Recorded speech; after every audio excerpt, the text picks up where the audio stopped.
Everybody wants to hit infinite. Everybody wants to get to the top of that Marvel Snap leaderboard. Well, there's one very specific trick to help you get more SP that I don't see a lot of people talking about, and it's taking a 2-year break? So this was a video I didn't realize I'd be doing until very recently. And before we dive into the specifics of where I was going with that intro, I just want to take a brief moment to explain what the snap point system is, in case those of you watching never hit infinite, or if you hit infinite at the end of the season and don't really do a lot of post-ladder grinding. Snap points, as you can see here, is effectively your matchmaking rating, your MMR. After you hit infinite, the number of snap points that you have correlates directly to your ladder position on the global leaderboard. I believe the top ranked player in the world right now is Sloan, and they have just shy of 10,000 snap points. So pretty basic system. You win a game, you get snap points. You lose a game, you lose some, generally speaking. And the more cubes you gain, the more snap points you get. So if you get 10 snap points, that's going to increase your rank more than if you get 2 snap points. And if you get 8 cubes instead of 2 cubes, you're going to get a lot more snap points for the 8 cube win versus the 2 cube win. Pretty simple. There's just a standardized way to say, hey, everybody's working off this number. You can ask somebody what their SP is, and that's a good way to tell how far off you're getting from that rank.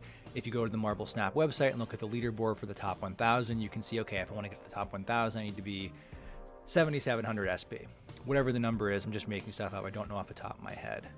Well, as it turns out, returning players, especially those of a lower collection level, get a lot more SP than players who've been playing consistently. Like I myself, I've been playing since October of 2022, been playing pretty much daily since then. I started playing like the week of launch week. I forget exactly when, but I was in the Miles Season Pass. I've played a ton since then. It's hard for me to get an exact play count time because the vast majority of my time on this game has been on my phone. I use iOS. Sidebar, if anybody knows a way to just see lifetime usage of an app on iOS, not the time and date thing, please let me know. I'd be very curious to see that. But I've hit infinite every season since December 2022. This past season was my 36th season in a row hitting infinite, and I gain about 30 or so SP for getting an 8 cube win, and that is very different for returning players. So let me share the real life example here and how this became, I was made aware of this, because I had heard stuff about that, but I had a very specific example occur to me. So when the game launched, me and a good group of my friends, my little brother and I, we were all playing this game. Eventually they would stop playing and sort of move on to different things. My brother stuck around for a little bit longer than them, and he quit playing in about June of 2023. He was still aware of the game. We would text about it. I'd send like, oh, Loki's broken, check this out, it's cool. Or like, oh, I got this clip of me beating some streamer or whatever. And so he was aware of the game and stuff like that, but he, again, did not play. Last time he was playing actively was June of 2023. For those of you who don't remember, who weren't around then, this is before the concept of a ranked ladder existed. There was bots in Infinite. Conquest was kind of the premier mode people played at a high level because there was no bots. This is before the Spotlight key system.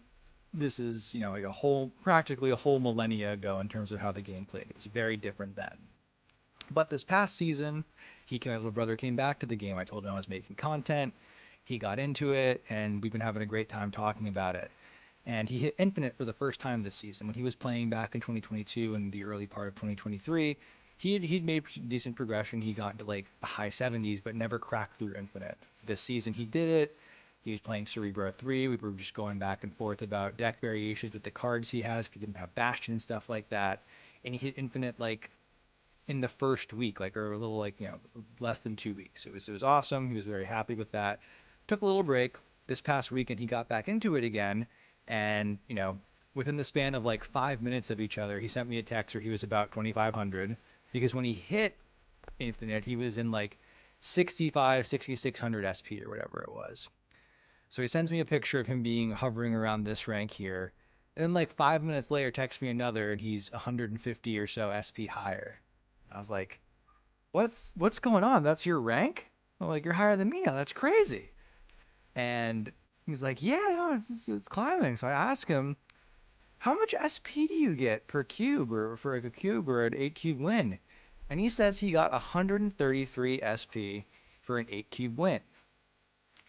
Now again, I get about many players that I communicate with get, somewhere between the high 20s to mid 30s for an 8 cube win.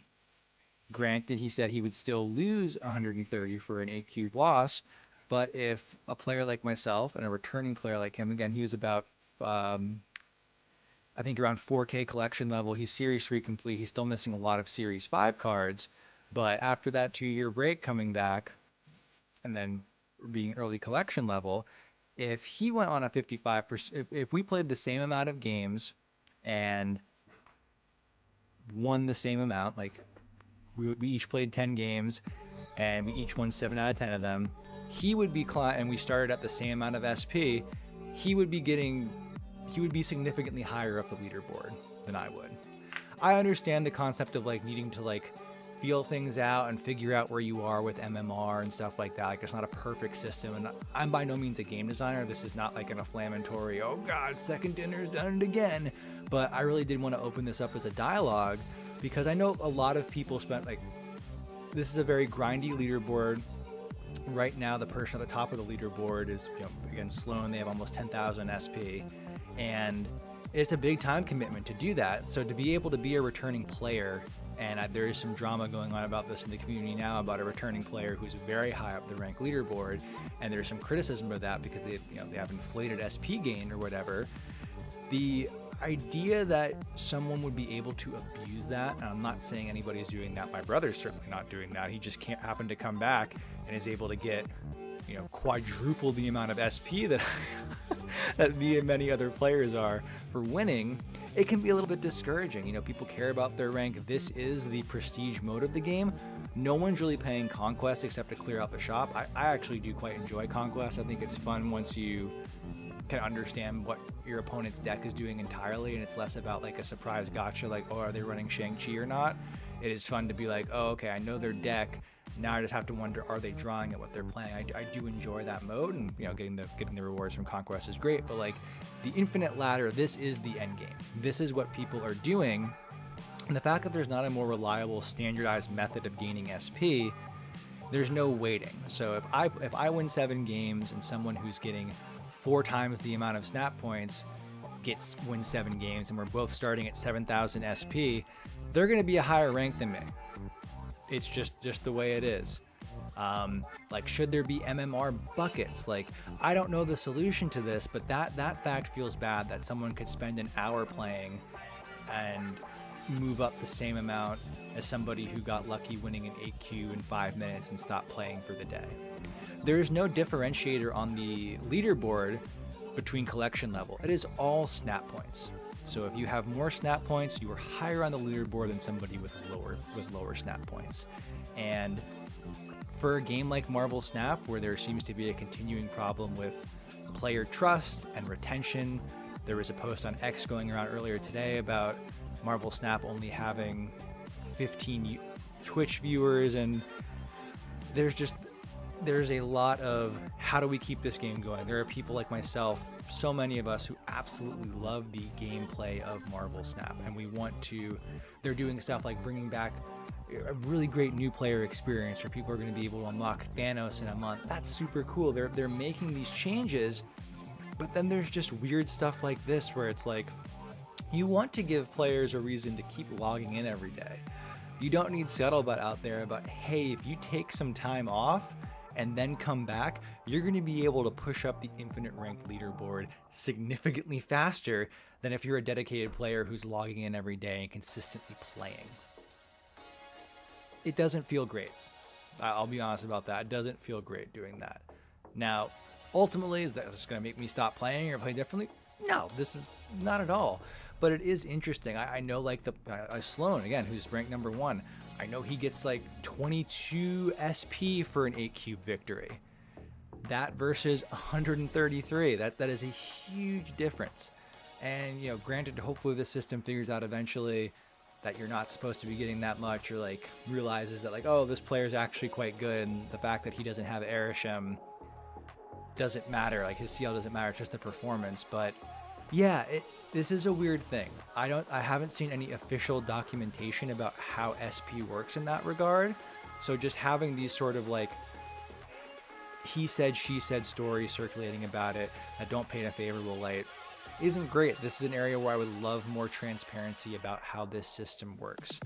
If there is only one number that is impacting the rank, how you appear on the global leaderboard, and how you can claim whether or not you ended the season top 1,000 or like whatever your rank goal is, it feels like there at the very least should be very transparent information on what impacts your SP game.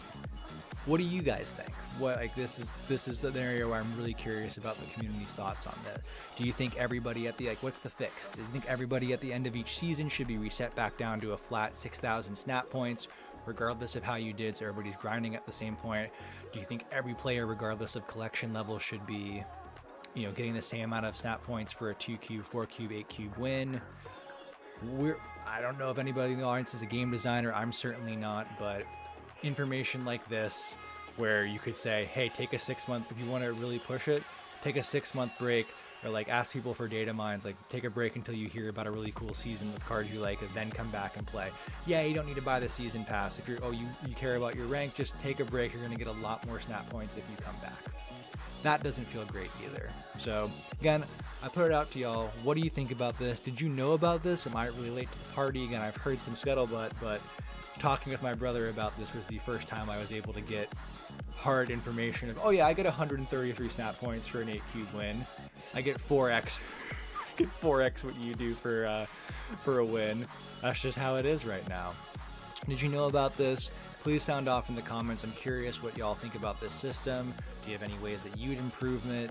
Do you think it's fine as it is? Open to any and all discussion. I think this is a very interesting point for competitive Marvel Snap, given how narrow the scope of the end game is in terms of just you want this number to go up if you care about rank pushing and you're not just here to experiment decks. Maybe most of the players are just say, all I care about is hitting infinite, get the cool card back. I'm not caring about this rank.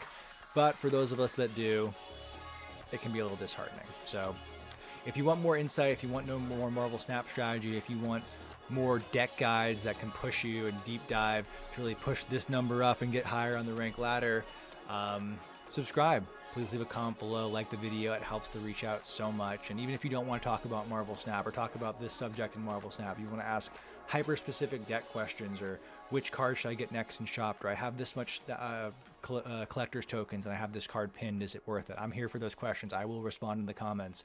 If you just want to talk about how great FLCL is or what your favorite 90s indie rock band is, I'm here to talk about that too. Share meal prep recipes. I'm always looking for different ways to cook and bring in cold chicken breast to work. Now, I'm getting way off topic, but as always, all jokes aside, I'm Kicker of Elves.